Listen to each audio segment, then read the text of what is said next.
지금 우리 국민은 지난 토요일 밤에 이태원에서 일어났던 이 할로윈 데이 참사 사건으로 인해 가지고 정말 큰 충격에 빠져 있습니다. 이번에 피해 당한 그 숫자만 하더라도 어제까지 이 집계에 의하게 되면은 사망자가 159명, 그 다음에 또 156명, 그리고 또 이 부상자가 196명으로 집계가 되었습니다. 대부분의 피해자들이 어떤 사람들이었습니까? 젊은 청년들이었다고 하는 것입니다. 이 사람들이 이 할로윈 데이를 맞아가지고 그래서 이태원에 한꺼번에 몰려들었는데 거기서 이렇게 큰 이 어마어마한 대형 참사가 발생하게 되어졌다고 하는 것입니다. 먼저 여러분, 오늘 우리들이 이 할로윈 데이가 무엇인가에 대해서 우리가 좀 알아야 될 필요가 있다고 생각이 되어집니다. 이 할로윈 데이는요, 원래 이 고대 브리튼과 이 아일랜드에서 거주했던 이 켈트 문화에서 비롯된 것들입니다.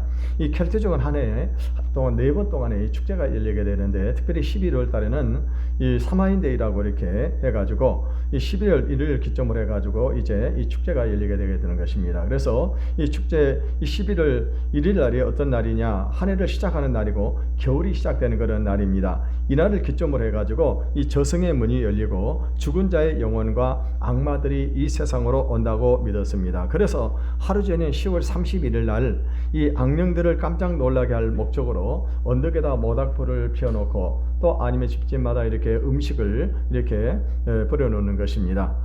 그래서 이 악한 것들이 들어오지 못하게 한 것입니다. 또 이 사마인 축제의 날이 되게 되면은 이들을 위해서 제사를 지내고 악령과 악마들이 사람을 구별하지 못하도록 기괴한 복장을 하게 되는 것입니다. 그래서 여러분, 호박에다가 구멍을 뚫어 가지고 거기다 빛을 비춘다거나 아니면은 이상한 탈을 쓰거나 아니면 귀신의 모양의 어떤 그런 탈을 쓰는 그런 모습들을 우리가 볼 수가 있습니다.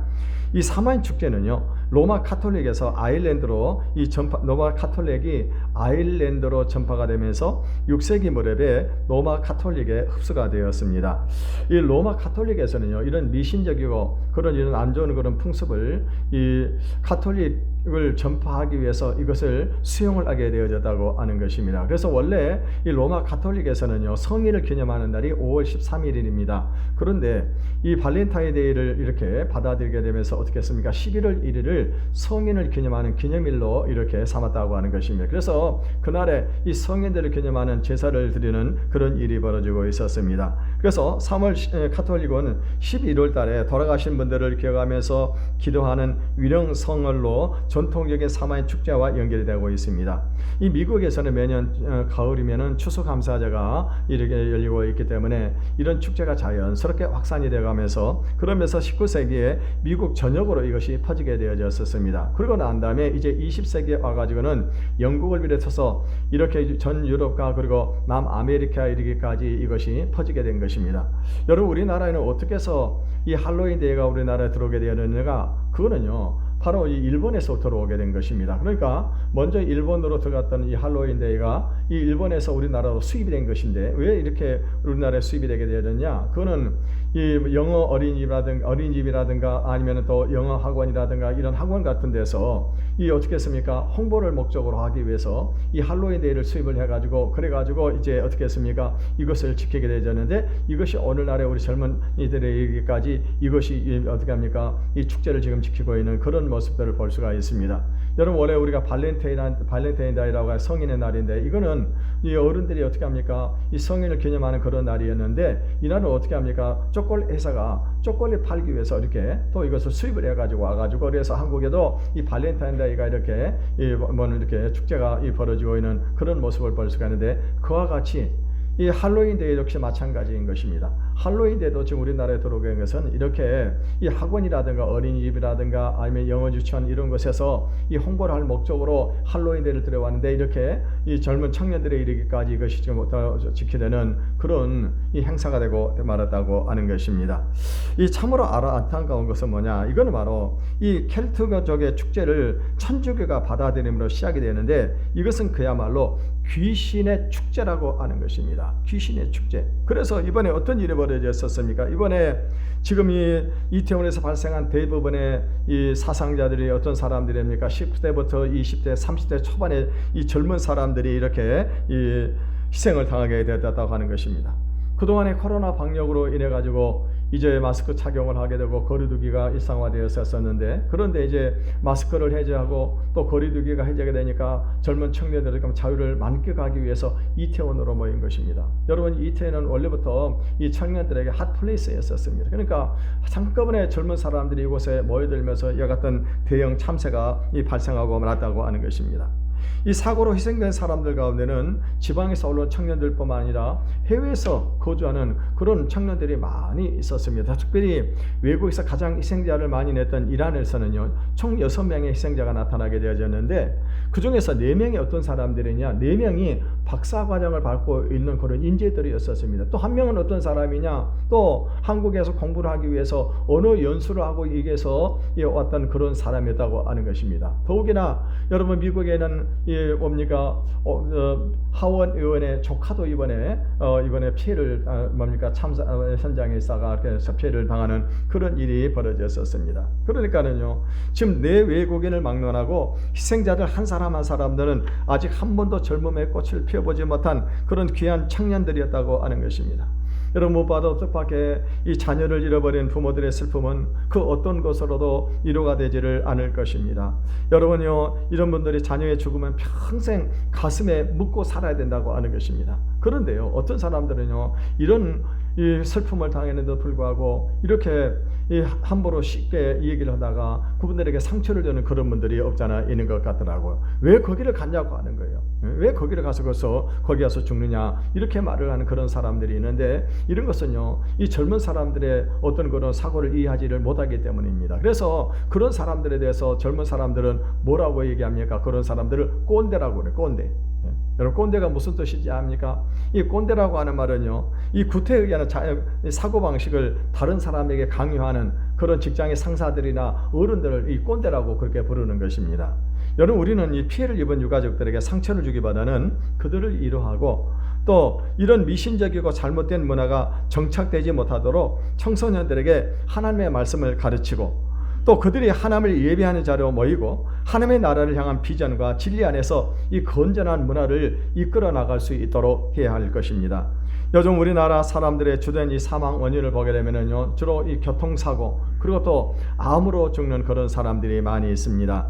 여러분, 사고로 죽는 그런 사람들은요, 한순간에 죽기 때문에, 그래서 자기 죽음에 대해서 전혀 어떤 그런 대비를 하지 못하고 죽는 그런 사람들이 참 많은 것 같습니다. 반면에 어떤 그런 암이라든가 질병으로 죽어서 죽는 그런 사람들은 어떻습니까? 이런 사람들은요, 죽음에 대해서 오래오래 생각을 하면서 죽기 때문에 어떤 경우는요, 죽음 직전에 예수를 영접하는 그런 사람들도 있다고 하는 것입니다. 근데 우리는요, 어떤 생각을 하게 됩니까? 그렇게 죽음 직전에 예수를 영접하는 그런 사람들의 신앙의 고백이 진짜 신앙의 고백인가? 우리가 그것을 의심할 수도 있을 것입니다. 그런데요, 여러분, 우리가 성경에 보게 되면 예수님께서 한편 십자가에서 못 박히실 때 한편 강도는요, 바로 죽기 전에 예수님을 영접을 했습니다. 그렇기 때문에 여러분, 오늘 우리들이 기억해야 될 것은, 우리는요, 어떤 사람이든 어떤 상황 가운데 있다 할지라도 그 사람의 영혼을 위해서 기도하고 전도하는 일에 최선을 다해야 될 줄로 믿습니다. 우리는요, 이 대형 사고로 많은 사람들이 한꺼번에 죽게 되었을 때 일단 죽은 사람은 운이 없다라고 생각을 하게 될 것입니다. 그리고 가까스로 사고를 면해가지고 목숨을 구한 사람이 있다고 한다면 얼마나 다행스럽게 생각을 하겠냐고 하는 것입니다. 예를 들어서 비행기가 추락을 해가지고 수많은 사람 타고 있는 사람이 다 죽었는데 어쩌다가 그 비행기를 타지 못한 그런 사람이 있을 것입니다. 그렇다고 한다면 그 사람은 어떤 생각을 하게, 참 내가 다행이었다라고 생각을 하게 될 것입니다. 여러분, 이 다리가 무너진다거나 아니면 큰 건물이 무너져가지고 그래서 또 많은 사람들이 죽었을 때 어쩌다가 자기가 그 자리를 피해가 살아났다 한다면은요, 이 사람은 어떤 생각을 하게 될까요? 정말 내가 다행이었다라고 그렇게 생각을 하게 될 거라고 하는 것입니다.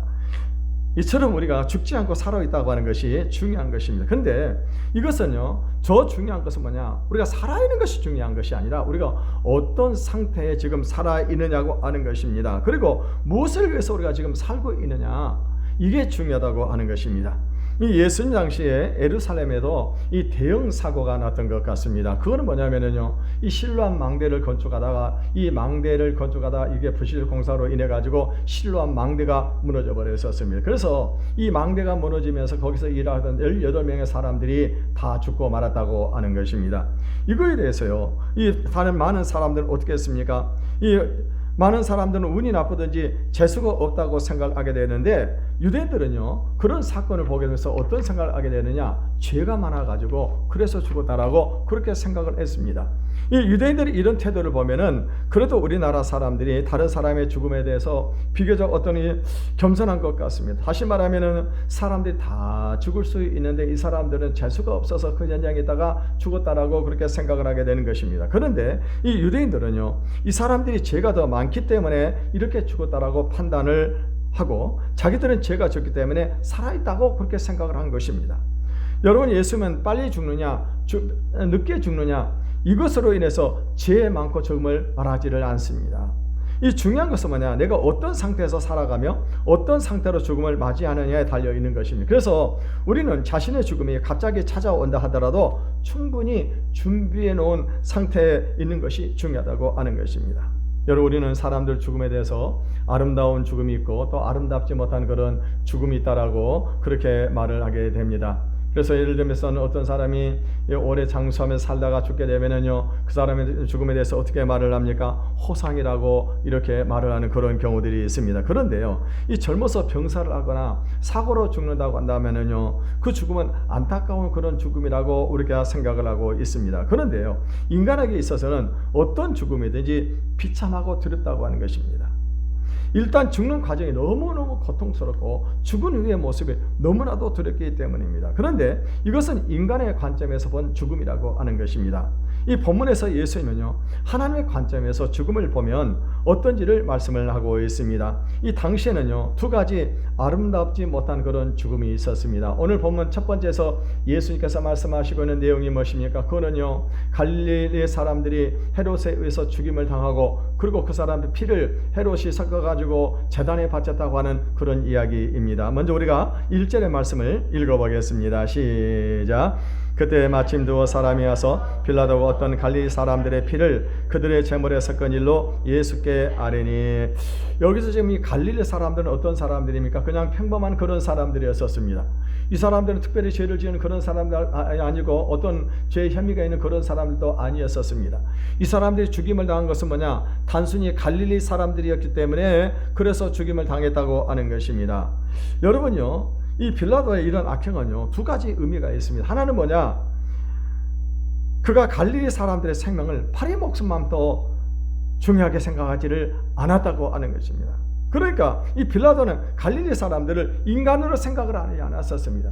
그래서 이 갈릴리 사람들 어떻게 합니까? 자기 기분이 좋지 않으면 얼마든지 붙잡아서 죽일 수 있는 그런 사람들로 생각을 했다고 하는 것입니다. 그리고 빌라도는요 이 갈릴리 사람들에 대해서 아주 이 적개심을 가지고 있었습니다. 왜냐? 이 갈릴리 사람들 자꾸 반역을 일으키는 그런 사람들이었다고 하는 것입니다. 그러니까 어떻게 합니까? 이 반역을 일으키게 되니까 이 갈릴리 사람들에게 뭔가 본때를 보여주겠다 이런 생각을 하게 된 것입니다. 그래서 이번에 이렇게 아무 죄도 없는 이 갈릴리 사람들을 잡아가지고 그래서 피를 흘려서 이 제단을 바침으로 인해 가지고 사람들에게 경고를 주고자 하는 그런 의미를 가지고 있었다고 하는 것입니다. 이에 대해서 갈릴리 사람들은 어떤 생각을 했을까요? 일단 우리가 빌라도에게 이만큼 믿게 보였으니까 조심을 하자. 그리고 빌라도에게 잘못 걸리게 되면 언제든지 개죽음을 당할 수 있다라고 그렇게 생각을 해야 된다고 하는 것입니다. 그런데 이 갈릴리 사람들은 다른 사람은 어떻게 생각을 했습니까? 이 죽임을 당할 그런 사람들이 죄가 많았기 때문에, 다른 사람들보다 죄가 더 많았기 때문에 이처럼 죽임을 당하게 됐다라고 그렇게 생각을 하게 된 것입니다. 여기서 우리가 생각할 수 있는 것은 뭐냐면은 하나님이 사랑하는 사람들을 이런 사고로 죽음을 당하지 않게 할 수 없느냐고 하는 것입니다. 다시 말하면 하나님이 사랑하는 그런 사람들은 이런 사고로부터, 이런 어떤 그런 불의한 일로부터 우리를 지켜주지 않느냐고 하는 것입니다. 물론 하나님께서 어떻게 하십니까? 우리 하나님 사랑하는 그런 사람들을 하나님께서 우리 어떤 불의를 한 사고를 당하지 않도록 우리를 지켜주시고 때로는 보호해 주시는 것입니다. 그런데요, 그렇다고 해가지고 모든 하나님의 사람들은 이런 불의한 일에 대해서 희생되지 않느냐? 그렇지 않다고 하는 것입니다. 우리 2절에서 3절의 말씀을 같이 읽어보겠습니다. 시작. 대답하여 이르시되 너희는 이가 갈릴리 사람들이 이같이 해받음으로 다른 모든 갈릴리 사람보다 죄가 더 있는 줄 아느냐? 너희에게 이르노니 아니라 너희도 만일 회개하지 아니하면 이와 같이 망하리라. 예수님은요 지금 이 갈릴리 사람들의 죽임을 어떤 눈으로 보셨냐면은 하나님의 관점으로, 하나님의 눈으로 그 죽을 보셨다고 하는 것입니다. 그러니까는요, 이 빌라도의 행위는 물론 일종의 권력 남용이고 범죄 행위입니다. 그런데 빌라도가 행위가 악하다고 해가지고 갈릴리 사람들이 전혀 죄가 없다고 말할 수 있는 것이 아니라고 하는 것입니다. 여러분, 하나님의 눈으로 보게 되면 거기서 죽었던 사람이나 죽지 않은 그런 모든 사람들이 어떤 사람들이니까 다 죄를 가지고 있는 그런 사람들이요, 하나님의 진노의 심판을 받을 수밖에 없는 그런 사람들이었다고 하는 것입니다. 여러분, 우리가 도살장에 가서 보게 되면은요, 이 도살장에 가서 보면 소들이 이렇게 우리가 도살장으로 많이 이렇게 가가지고 한꺼번에 몰려 있습니다. 멀리 죽임을 기다리고 있는데 어떤 소는 먼저 가서 죽다 이렇게 해서 죽는 것을 볼 수가 있습니다. 그러면은 만약에 죽지 않은 그 소들은 어떤 생각을 할까요? 아, 우리가 먼저 죽지 않은 게 다행이다라고 생각을 할까? 아니에요. 거기 있는 그 소들은 다 어떻게 합니까? 다 나중에 결국은 전부 다 도살이 될 수밖에 없는 그런 소라고 하는 것입니다. 그래서 이 예수님은 갈릴리 사람들이 빌라도에서 이 억울하게 죽임을 당한 것을 통해 가지고 갈릴리 사람들이 자신의 진정한 모습을 보기를 원했다고 하는 것입니다. 우리가 언제 죽일지 모르는 불안 그런 상태가 바로 이 죄를 용서받지 못한 사람들의 상태라고 하는 것입니다.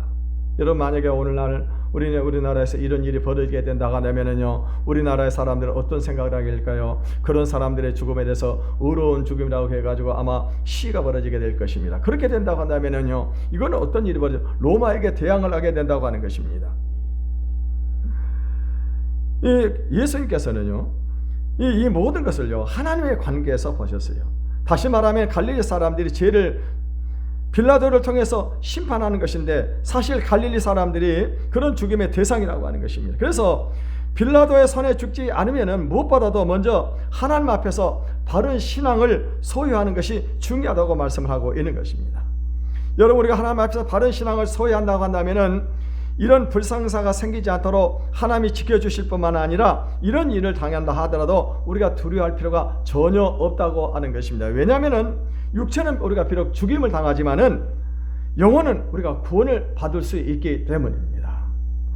이 두 번째로 당시에 아름답지 못한 죽음은 뭐냐? 실로암 망대가 무너져 가지고 18명의 사람이 죽은 것입니다. 우리 4절에서 5절을 읽어보겠습니다. 시작. 또 실로암에서 망대가 무너져 치어 죽은 18사람이 예루살렘에 거한 다른 모든 사람보다 죄가 더 있는 줄 아느냐? 너에게 이르노니 아니라 너희도 만일 회개하지 아니하면 다 이와 같이 망하리라. 여러분, 망대가 무너져 가지고 그래서 만약에 수많은 사람들이 죽었다 그러면은요, 제일 먼저 책임을 누가 져야 되는 것입니까? 이 공사를 감독을 했던 그 사람이 책임을 져야 될 것입니다. 공사 책임자가 이 책임을 물 것입니다. 그러고 난 다음에 어떻게 합니까? 이 죽은 사람들은요, 뭡니까? 죽은 유가족들은 이것을 통해서 피해를 보상을 받으려고 할 거라고 하는 것입니다. 그럼 어떻게 합니까? 적당히 보상을 해주고 이 문제를 무마를 시키려고 하는 것입니다. 그런데 이 당시에는요, 이런 제도가 없어가지고 이 죽은 사람은 어떻게 합니까? 죽은 것으로 끝나고 보상 같은 것은 전혀 받을 수가 없었다고 하는 것입니다. 그때 사람들은요, 죽은 사람들을 다른 사람들보다 더 죄가 많았기 때문에 죽었다라고 그렇게 생각을 한 것입니다. 그런데 예수는요, 이 예상치 못한 사고도 하나님의 심판으로 보신 것입니다.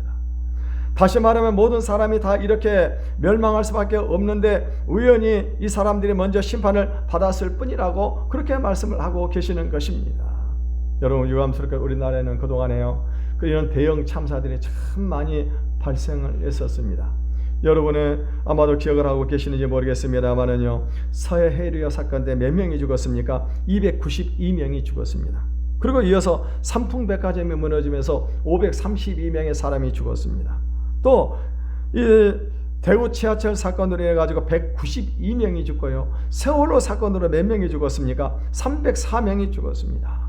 어떤 경우는 버스를 타고 하던 버스를 타고 유치원에 가서 유치원생들이 이제 거기서 이렇게 가건물에 잠을 자다가 거기서 이 23명이 죽는 그런 사고도 있었고요.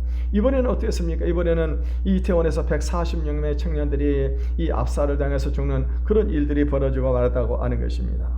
이럴 때요, 이 언론에서 도대체 사람들의 생명을 얼마나 경시했으면은 이런 일이 벌어지게 되느냐? 예? 여러분, 사실 이번 사건 같은 경우 경찰에서 이런 상황을 예측을 했더라고 한다면 미리 경찰을 풀어가지고 그래서 이 치안을 유지를 했을 것입니다. 그런데 경찰에서는 전혀 이것을 예측을 못했던 것입니다. 나중에 와가지고 이렇게 사람들이 몰려들게 되니까 그때 와서 그 현장에 있던 그런 경찰들이 위에다가 지원을 요청했지만은 위에서는 어떻게 합니까? 지원을 묵살하는 바람에 지금 이런 일들이 벌어지고 말았다고 하는 것입니다. 그런데 예수님은요, 이런 부실공사로 인한 건물이 문제가 아니라 아예 죄로 세워진 그 사회 자체가, 그 죄로 세워진 사회 자체가 문제다, 이렇게 말씀을 하고 계신 것입니다. 만약 그런 식으로 심판이 임하지 않으면은 소돔과 고모라처럼 하늘에서 유황불이 내려서라도 심판을 할 것이라고 하는 것입니다. 그래서 심판을 받지 않고 살아있는 사람들은 운이 좋은 것이 아니라고 하는 거예요. 운이 좋은 것이 아니라 아직 회개할 기회가 있다는 것을 기억을 해야 된다고 하는 것입니다. 여러분, 우리가 하루하루 살아가는 인생길은요, 마치 사망의 음침한 골짜기를 지나가는 것 같습니다. 언제 어느 때 이 사망이 우리를 덮칠지를 모른다고 하는 것입니다. 이때 가장 중요한 것이 무엇일까요? 일단 아직 우리가 시간이 있을 때 하나님과 화해하는 것입니다. 그래서 우리는 시간이 있을 때 어떻게 해서든지 이 죽음을 미리서 준비를 해야 된다고 하는 것입니다. 그래서 언제 어떻게 죽더라도 하나님 앞에서 떳떳할 수 있도록 깨끗한 양심을 준비해 놓는다고 한다면요, 사실 죽음 자체는 큰 문제가 되지를 않습니다. 왜냐? 누구든지 다 죽음이 찾아오기 때문입니다. 이렇게 죽음이 준비되어 있는 그런 사람은 인생을 참으로 아름답게 살아가는 것입니다. 그래서 이런 사람들은 사는 것 자체가 이 사랑의 열매를 맺는 것입니다. 이런 사람들 어떻게 합니까? 오래 살면 오래 살수록 사랑의 열매를 많이 맺으며 살아가게 된다고 하는 것입니다. 그렇기 때문에 이런 사람들은요, 전혀 죽음이 들어올 수 없는 것입니다. 왜냐? 사랑이 죽음에 대한 모든 두려움을 몰아내기 때문입니다. 여러분, 죽음을 준비하는 그런 사람은요, 어떻게 죽더라도 큰 문제가 되지 않습니다. 왜냐? 죽음은요, 하나님께 가는 과정이라고 하는 거예요. 그렇다면 사고로 죽는 사람들은 모두 죄인이냐고 하는 것입니다. 결코 그렇지 않는 것입니다. 사고로 죽어도 어떻게 합니까? 지금 이거는요, 우리가 모두가 하나님 앞에 가는 과정이라고 하는 것입니다. 중요한 것은 뭐냐? 죄를 용서받은 자와 용서를 받지 못한 자의 차이가 있다고 하는 것입니다. 죄를 용서받지 못하는 그런 사람들은 하나님 앞에 가서 그 자기가 지은 죄에 대해서 심판을 받는 것입니다. 그러나 죄를 용서받은 사람들은 어떻게 합니까? 이제는 하나님 앞에 가가지고 우리가 영원한 안식을 얻는 거예요. 영원한 천국에 들어서 영원한 안식을 얻는 것이기 때문에 죄를 용서받은 그런 사람들은 죽음이 슬픈 것도 아니고 두려운 것도 아니라고 하는 것입니다. 여러분, 어차피 여기 저와 여러분들과 모두가 다 어떻게 합니까? 다 나중에 다 죽어요. 마치 도살장에 끌려와 있는 소와 다 똑같은 것입니다. 먼저 죽거나 나중 죽거나 이게 중요한 것이 아니에요. 다 죽는 것이기 때문에 우리가 이 죽음이 준비되어 있느냐 준비되어 있지 않느냐, 이것이 중요하다고 하는 것입니다. 이 예수님은 유대인들의 상태를 열매를 기다리는 주인의 심정으로 표현을 하셨습니다. 우리 6절에서 7절의 말씀을 같이 읽어보겠습니다. 시작.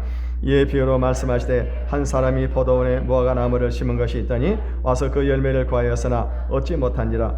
포도원지기에 이르되 내가 3년을 와서 이 무화과 나무에서 열매를 구하되 얻지 못하니 찍어버리라. 어찌 땅만 버리게 하겠느냐. 여러분, 주인이 오늘 본문에 보게 되면 무화과 나무를요, 길가라든가 집 주위에다 심은 것이 아니고 어디다 심었다고 그랬어요? 포도원에다 심었다고 하는 것입니다. 이 포도원에다 심었다고 하는 것은 이 무화과 나무를 특별하게 대했다고 하는 거예요. 그러니까 이 무화과 나무에 특별한 기대를 가지고 이 무화과 나무를 포도원에다 지금 심은 것입니다. 그런데 여러분, 사람들이 이렇게 과일 나무를 심는 목적이 무엇입니까? 그거는요, 그 과일 나무에서 맺는 그 열매를 기대하기 때문에 우리가 과일 나무를 심는다고 하는 것입니다. 그런데 만약에 그 과일 나무를 심어놨는데도 불구하고 열매를 맺지 않는다고 하면 어떻게 될까요? 그 과일 나무를 놔둬야 되겠냐고 하는 것입니다. 그 과일 나무를 놔두게 되면 그 나무는 땅만 차지하는 그런 나무이기 때문에 어떻게 될까요? 그것은요, 찍어서 버려야 되는 겁니다. 불에 태워버려야 되는 것입니다. 지금 예수님이 지금 무엇을 말씀을 하고 있습니까? 유대인들을 얘기하고 있는 것입니다.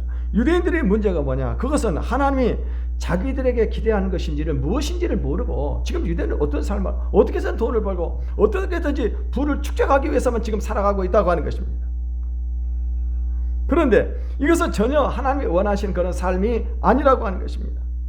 이 하나님은 지금 하나님의 아들을 보내셔서 가장 귀한 이 천국의 복음을 듣게 하셨습니다. 그리고 놀라운 기적으로 하나님의 사랑을 나타냈습니다. 이것은요, 유대인들에게 더 이상 자기 욕심을 살지 말고 자기 삶을 하나님 아들에게 헌신하라고 하는 거예요. 다시 말하면 어떤 말입니까? 지금까지 살면서 지었던 모든 죄들을 다 청산을 하고 하나님의 말씀에 순종하는 삶으로 돌아오라고 하는 것입니다. 여러분, 이런 의미에서 열매를 맺었던 대표적인 사람이 누구입니까? 삭개오죠. 삭개오는 어떤 사람이었습니까? 오직 돈밖에 모르는 그런 사람이었습니다. 돈을 위해서라고 한다면 동족도 배신하는 것을 조금도 저지하지 않았던 그런 사람이었습니다. 그런데 이 삭개오가 이 예수님의 말씀을 듣고 회개하고 난 다음에 어떻게 합니까? 새로운 삶을 살아가고 있는 그런 모습을 우리에게 보여주었습니다. 여러분, 우리 인생에 있어서 인격적으로 우리가 하나님을 만난다고 하는 것이 얼마나 중요한지를 모르는 것입니다. 그러니까 여러분, 인격적으로 하나님을 만난 사람과 만나지 못한 사람 차이가 있는 거예요. 우리가 똑같이 와서 예배를 드리지만 인격적으로 하나님을 만나는 그런 사람들 어떻습니까? 삶의 변화가 일어나지 않을 수가 없다고 하는 겁니다. 그전에는 우리는 어떤 삶을 살았습니까? 오직 자기 중심으로만 인생을 살아왔었습니다. 나를 위해 살았습니다. 내 목적을 위해 살아왔습니다. 나의 야망을 위해서 살아왔었습니다. 그런데요, 하나님을 우리가 인격적으로 만나게 되면 어떻게 합니까? 하나님께서 나에 대한 놀라운 계획을 가지고 계시다고 하는 거예요. 그 계획을 아는 것입니다. 그게 뭡니까? 나를 희생해서 다른 사람들을 위해서 사는 겁니다. 다른 사람들을 위해서 어떻게 하면 다른 사람을 위해서 귀하는 삶을 사는 것, 이것이 바로 열매를 맺는 그런 삶이라고 하는 것입니다. 그런데 이 유대인들은 어땠습니까? 아무런 열매가 없는 것입니다. 자신의 죄를 회개하는 사람도 없고 또 모두가 자신의 욕심에 가득 차 있어가지고 이런저런 불평을 하기에 바빴습니다. 하나님의 열매가 없기 때문에 나무를 찍어버리라고 하는 것입니다. 그런데요, 농부가 시간을 얻습니다. 우리 8절에서 9절을 읽어보겠습니다. 시작. 대답하여 이르되 주인이여 금년에도 그대로 두소서. 내가 두릅하고 거름을 줄이니 이후에 열매가 열면 좋거니와 그렇지 않으면 찍어버리소서 하였다 하시니라. 지금요, 이 하나님께서 주인이 그것을 찍어버리라고 말씀을 합니다. 그러니까 지금 포도원 시기가 어떻게 합니까? 1년만 시간을 더 주셔요. 그럼 제가 그동안에 거름을 주어가지고 그래서 잘 가꿔서 열매를 맺게 하겠습니다. 그런데 1년 후에도 만약에 이런 열매를 맺지 않으면 그때 가서 찍어버려도 늦지 않겠습니다 라고 그렇게 얘기를 하고 있는 것을 볼 수가 있습니다. 여러분, 지금 오늘 우리에게 주어진 우리 인생의 이 기회, 우리에게 주어진 이 인생의 시간은 어떤 시간인 것입니까? 바로 하나님 지금 포도원 지기가 우리에게 어떻게 합니까? 지금 우리의 인생의 변화가 일어나기를 원하면서 지금 걸음을 주고 가꾸고 있는 거예요. 무엇으로? 하나님의 말씀을 계속해서 우리에게 지금 부어주시는 것입니다. 이 하나님의 말씀을 듣고 우리가 깨닫지 못하고 여전히 이전과 똑같은 그런 삶을 살게 된다고 하면 그때는 어떤 일이 벌어지게 되겠냐고 하는 것입니다. 하나님의 진노의 심판을 피할 수가 없다고 하는 것입니다. 결국에는요, 이 유대인들은 끝까지 열매를 맺지 않다가 이 로마와의 전쟁으로 멸망을 당하고 말았습니다. 그 원인이 무엇일까요? 그들이 나라를 독립하고자 하는 그런 열망 때문이 아니었었습니다. 하나님이 기회를 주셨는데도 불구하고 변함없이 자기 자신을 위해서 살았기 때문이라고 하는 것입니다. 여러분, 우리가 이 세상에서 가장 감사한 것이 무엇입니까? 나는 죄로 인해서 영원히 멸망을 당할 수밖에 없는 그런 죄인이었는데 하나님의 아들로 인해서 내가 어떻게 했습니까? 죄 용서를 받고 새로운 인생을 살아갈 수 있는 그 기회가 우리에게 주어졌다고 하는 것입니다. 그렇다면요, 이제 우리는 어떻게 해야 될까요? 우리가 죽도록 충성을 해야 될 것입니다. 왜냐하면 하나님이 나를 믿고 다시 한번 인생의 기회를 주셨기 때문입니다. 여러분, 사도 바울이 하나님 앞에서 축복된 삶을 살 수 있었다는 것이 왜 그랬을까요? 사도 바울은요, 성경에 보게 되면 자기는요, 죄인 중에 괴수라고 그랬습니다. 죄인 중에 괴수라고. 그런데도 불구하고 하나님께서 어떻게 했습니까? 자기를 사랑하셔서 자기를 용서하시고 자기를 하나님의 일꾼으로 삼아 주셨을 때 사도 바울은 어떤 삶을 살았습니까? 자기의 모든 것을 분토와 같이 다 버렸습니다. 그리고 하나님께서 주신 사명을 위해서 살아갔다고 하는 것입니다. 여러분, 오늘 하나님께서 우리를 이와 같이 부르신 목적이 무엇이에요? 왜 세상의 수많은 사람들 가운데 우리를 특별히 선택해 하셔가지고 우리의 죄를 용서하시고 우리를 하나님의 자녀로 삼아 주셨습니까? 그거는 오늘 여기는 저 여러분들이 회개하고 이 믿음의 열매를 맺으며 살기를 원하신다고 하는 것입니다. 그런데도 불구하고 여전히 우리 예수를 믿는다고 하면서도 만약에 이와 같은 열매를 맺지 않은 그런 삶을 살게 된다고 하면 하나님은 어떻게 하시겠습니까? 그런 사람들에게 대해서는요, 진노의 심판을 내릴 수밖에 없다고 하는 것입니다. 여러분, 오늘 우리는 어떤 사람들이니까 두 번째 인생의 기회를 얻은 그런 사람들이라고 하는 것입니다. 이것보다 더 감사한 것이 없는 것입니다. 다른 사람들이 무엇이라고 말하든지 그것은 중요하지 않습니다. 하나님을 기쁘시게 하는 일을 위해서 우리의 남은 삶을 헌신하는 것입니다. 우리에게 가장 중요한 것은 뭐냐? 이 하나님의 말씀을 지키는 것입니다. 우리에게 영혼을 살리는 이 복음을 우리에게 주셨습니다. 우리가 가진 이 복음을 빼앗기는 것은요, 군대가 마치 그 길을 빼앗기는 것과 똑같은 것입니다. 그리고 우리는요, 나의 생각이나 혈기가 아닌 성령의 인도하심을 따라서 모든 것을 다 해야 된다고 하는 것입니다. 그렇지 않으면 어떻게 합니까? 우리에게 쓸데없는 것에 우리 인생의 시간을 낭비할 수밖에 없는 것입니다. 그리고 우리는요, 다른 사람을 사랑하는 것입니다. 할 수 있는 대로 많은 사람들을 사랑하는 그 사랑의 열매를 맺으시기를 바라겠습니다. 많은 사람들은요, 하나님이 자신을 기다려 주신다는 것을 알지 못하고 있습니다. 이것은 언제 그들에게 무서운 심판이 임할지 모르는 것입니다. 이거는요, 정말 두려운 일이 아닐 수가 없는 것입니다. 오늘 우리들이 기억해야 될 것은 하나님께서 우리를 지금 참고 인내하고 기다리고 계시다고 하는 사실을 기억하시기를 바라겠습니다. 그래서 이제 우리의 마음의 각오를 새롭게 하심으로 이제는요, 하나님을 기쁘시게 하는 그런 믿음의 열매를 맺는 삶을 살아감으로 주님 앞에 섰을 때 부끄러움이 없고 잘했다 칭찬을 받는 저 여러분의 삶이 되시기를 주님의 이름으로 축원을 드리겠습니다. 이 시간 우리 찬양하고 부르고 기도하는 시간을 갖겠습니다.